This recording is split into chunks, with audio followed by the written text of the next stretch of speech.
All right, this is the second part of Chapter 9, Lesson 3 of Calculus. So now we are still on page 596, example 5b.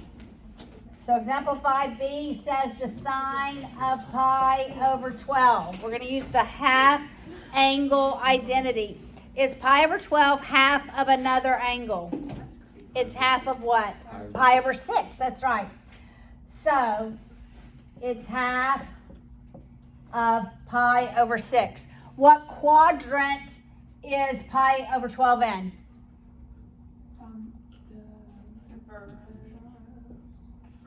It's in the first quadrant. So is the sign positive or negative in the first quadrant? Positive. So that's what sign. That's what sign we're going to use. S-I-G-N. We're going to use. All right, so it's 1 minus the cosine pi over 6 over 2.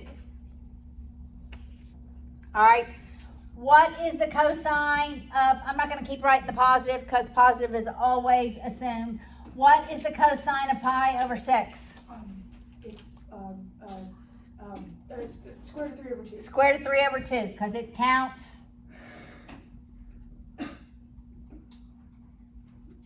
Down. It counts down. And where's pi over 6?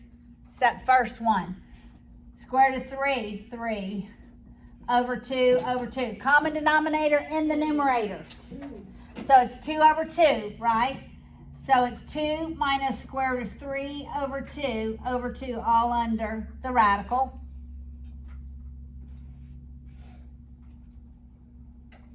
Then, what do we do? Yep. 1/2 over 1/2, which gives me 4 in this denominator. So it's 2 minus square root of 3 over 4. I can rationalize that denominator with 2. So it's the square root of 2 minus the square root of 3 over 2.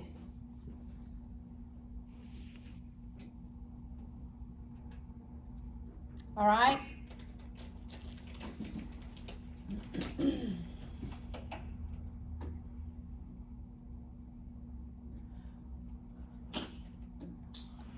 I think I'm going to skip the half angle for the tangent. And we'll look at your homework and see if there's any tangent. I'll just leave the tangent off of the next test. All right? Now, we have 2 more identities. Sum to product and product to sum. Look on your identity sheet. Sum to product goes from adding to multiplying. All right, so how is this different from the sum and differences? All right, the sum and differences, we're adding 2 angles. The sum to product, we're adding the sine of 2 angles. Do you see how this is different? So when we add, we can multiply. Or when we multiply, we can add.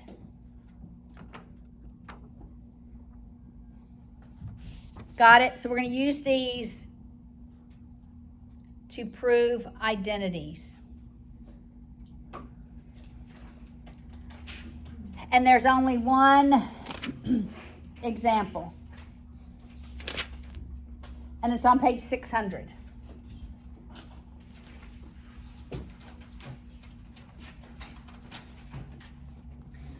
All right, so we are going to prove that the sine of t plus the sine of 3t over the cosine of t plus the cosine of 3t equals the tan of 2t. All right, so I'm thinking, what are you thinking I want the left-hand side to look like? What are you anticipating you would like the left-hand side to look like? Yes? Oh, I'm sorry. I was trying to check which side was the left. Oh, this is the left. Sorry. I've got this thing all crooked. Okay. What do you think? Yes, Isabel? Maybe just one sine over one cosine? Probably. Sine of 2t over cosine of 2t. Right?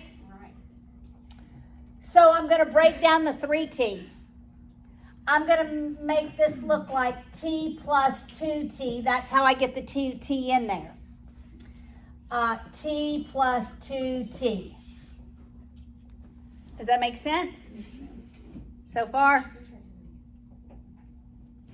So then this is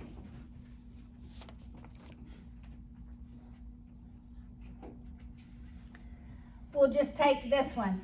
The sine of t plus the sine of 3t.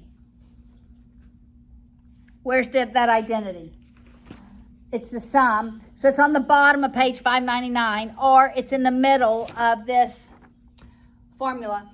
What is my u value?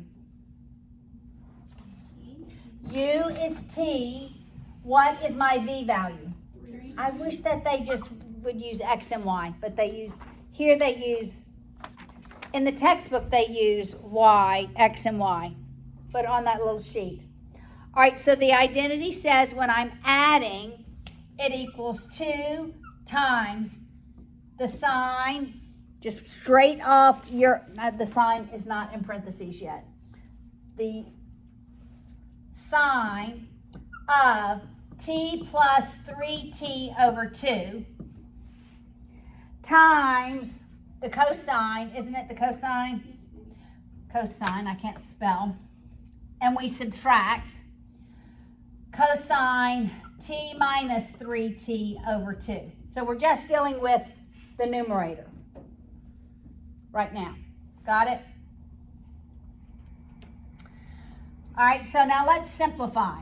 This is 2 times the sine of 4t over 2 times the cosine of negative 2t over 2. I'm going to have to erase this, because I won't have room to write the denominator. All right, let's simplify. I forgot my 2.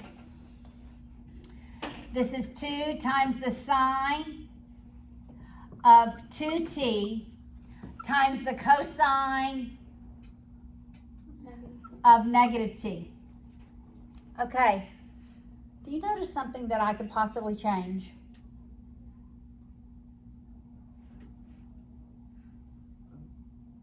Yes, Jacob? The cosine negative t the same as the cosine t. That's correct.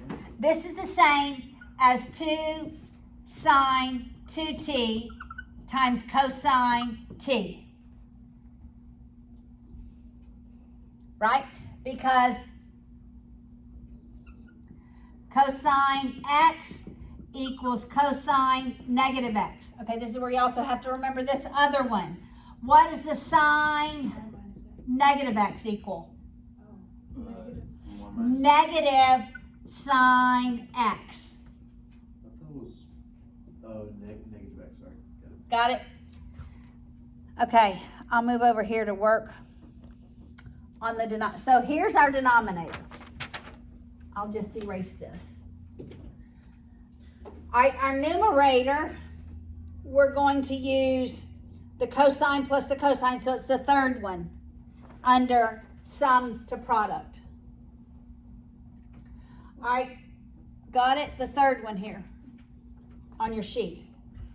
So the cosine of t plus the cosine of 3t, what does it equal? Here it's cosine, cosine, plus and minus. All right, but it's always 2 times. Cosine t plus 3t over 2. I'm going to erase this. Times the cosine t minus 3t over 2. Right? Straight from that trig identity sheet. Got it? Everybody got with me? Yes. Where did the t plus 2t, we just aren't using that right now? We're not. No. Actually, I was thinking about a different problem that we had to use it in. We didn't have to use it in this one. Sometimes you can see this as addition and use the sum and difference. But that's in another problem, probably in lesson 4.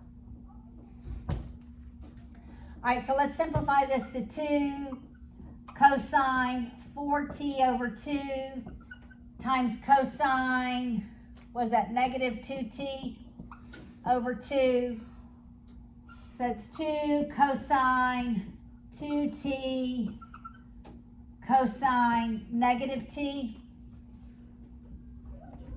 Again, that negative can just be written as a positive, right? Because of this. Right? This is the same thing as the cosine of t. Cosine negative t is the same thing as the cosine of t. Do y'all remember this from the previous lesson? Chapter, probably. All right, so we'll write it over what we got for our numerator. Cosine 2t cosine t. See how I worked the numerator and denominator separate. Now I'm writing them over one another. Look what eliminates. The 2's, the cosine of t. What am I left with? Sine of 2t over the cosine of 2t. Does it equal the tan of 2t? Yes. That's what I was expecting, right? That was easy. That was easy. Okay.